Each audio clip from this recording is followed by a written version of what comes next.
All right. So I saw Transformers: Rise of the Beast, and it was a pleasant surprise, because if you guys watch Transformers, has a very interesting track record. I feel like the OG stuff with Michael Bay, they were all good up until like The Last Night. You can even say Age of Extinction. That was kind of like a mid movie, almost, but still good action. Then Last Night was just utter garbage. Then we wait a couple years later, we get Bumblebee, and that was like a decent movie. Wasn't really heavy on the action, but it was a good story with Bumblebee coming to Earth. Fun time. Now we get Rise of the Beast, and I feel like as a sequel to Bumblebee, it was pretty solid. Dare I say it was really good.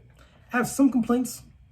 Obviously, there's no movie's really perfect, but we'll get into that.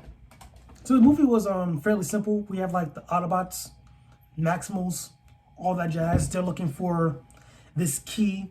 The bad guys want this key as well. The key's going to get this big other bad guy, come down, destroy the Earth. That's like the plot, really, without giving too many spoilers.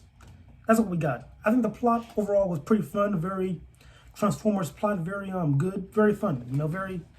I'm saying very a lot, but that's besides the point. It was just all around a decent story. I liked it. They even did good with the humans too. I feel like in most Transformers movies, or really, yeah, most Transformers movies, the humans, they feel kind of useless. Like you don't want them there. You want more time with the robots. I feel like the only movies that did that really well, like balancing the humans, was Revenge of the Fallen and Dark of the Moon. I feel like they did a really good job with the human aspect in those movies. Those are like perfect the way they did it. And then in this movie, they did a really good job with humans too, because like the humans were actually like doing stuff actively. They weren't put into the plot. Like there were things that only the humans can do, which I appreciate. And like I like that, because I feel like in these movies, if the humans are gonna be in the movies, make sure they're like at least useful, not just there to like do like side missions. You want to do like main missions that help the plot, which they do in this movie. I like that. Then the other thing, the big thing, like we all want, is the action. I think the action in this movie was on point. Like it was fantastic. Like the fight scenes, they like really zoom out a bit. Like you see like the full battle, the full frame. The action just is super dope. Like this movie was a fantastic time when it comes to just the pure fights and the violence. Like it was robot action you needed. Like it was very balanced. I feel like it was a good action-wise. I'm trying to think percent-wise. I think it's like 60-40. Like 60% story, 40% action. I feel like that was a pretty good balance. Like they did really good with the action. When they did the action, it was great. But what's the face? My one complaint though, that the biggest complaint is like the Maximals. So this movie is called Transformers: Rise of the Beast, but we barely get the Maximals in this movie, and like that kind of annoyed me because in the trailers they're showing off all the Maximals. Like you see all of them, like, oh, here's freaking Optimus Primal, Razor, Cheetar, just all these cool characters that I grew up watching from the TV show on Netflix. And then they literally get like, dang, they're like 9 minutes of screen time. Like you barely get any screen time with them. They really come in near the end of the movie. And like that irked me the wrong way because like in these trailers they're showing these characters over and over again, like hyping up, oh, you're getting the Maximals. Then the movie comes up, we don't get them till like in the movie. That's just, to me, that kind of rubbed me the wrong way. I don't like it too much. The villains in this movie, they're like, okay. I think it was Scourge was the villain. It was voiced by Peter Dinklage too, which is a surprise for me. I didn't know Peter Dinklage was in this movie, but he was in it. His voice acting was pretty on point. I liked it. He was fun. Like he was throwing hands too. Like I really like that. Like I like how the villains in movies actually always throw hands. I really appreciate that. You don't want like a sorry villain. You want a villain who could like actually go toe to toe with the Autobots, and they do go toe to toe with him. Like I feel like, what was it? The first half of the movie, like when Optimus first fought Scourge, it was like that was a good fight. Like it really showed like Scourge was that guy. Speaking of Optimus, I like what they do with Optimus in this movie too. Like he was kind of like this.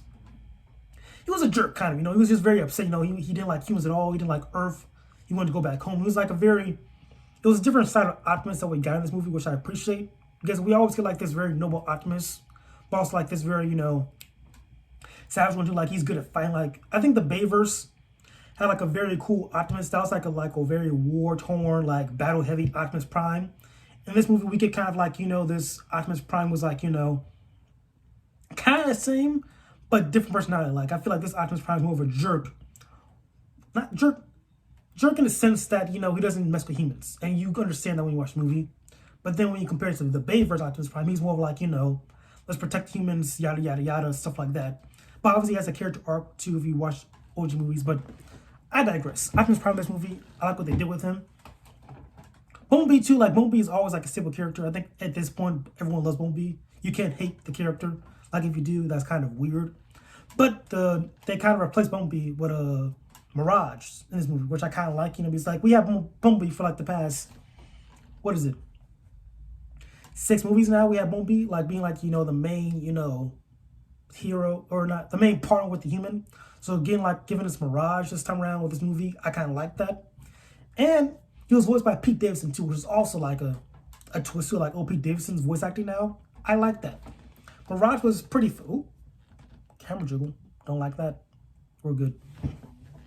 Mirage, he had like a good balance of like funny to him. Like I think it was a pretty funny character. I feel Pete Davidson gave him justice, made the character cool. I liked it.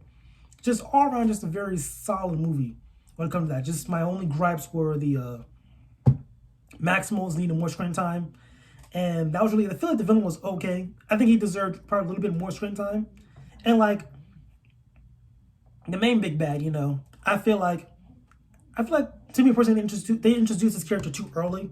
I feel like this should have been a save for like a later movie, but like they introduced him now, which is okay. But that was like my only one complaint.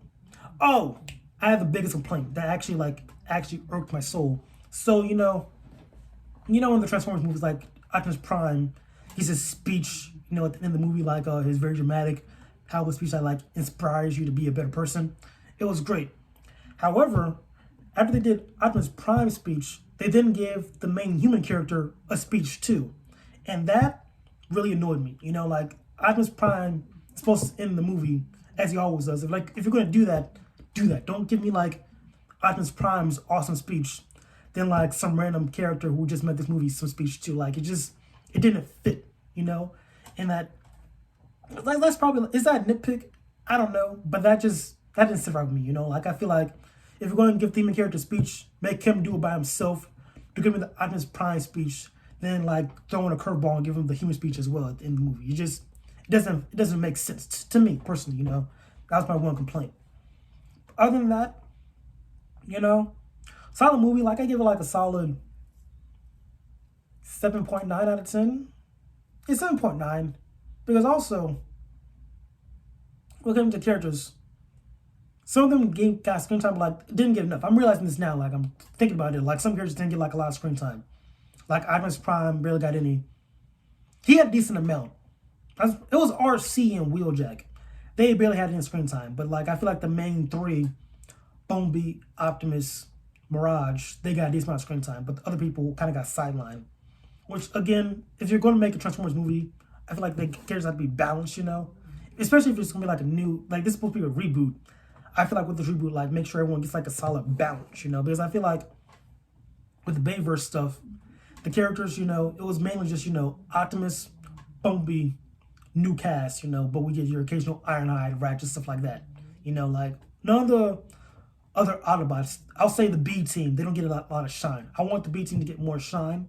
So the next movie, let's do that. Also, it's this cool Easter egg.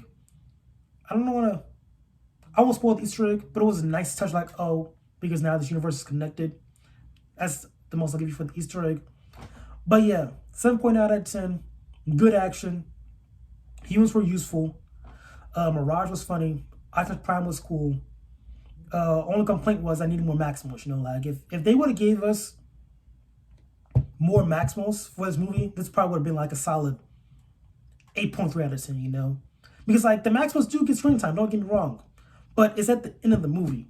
And again, if you're calling this movie Rise of the Beast, I think the Maximals should get like a little bit more screen time, like at least equal to the Autobots.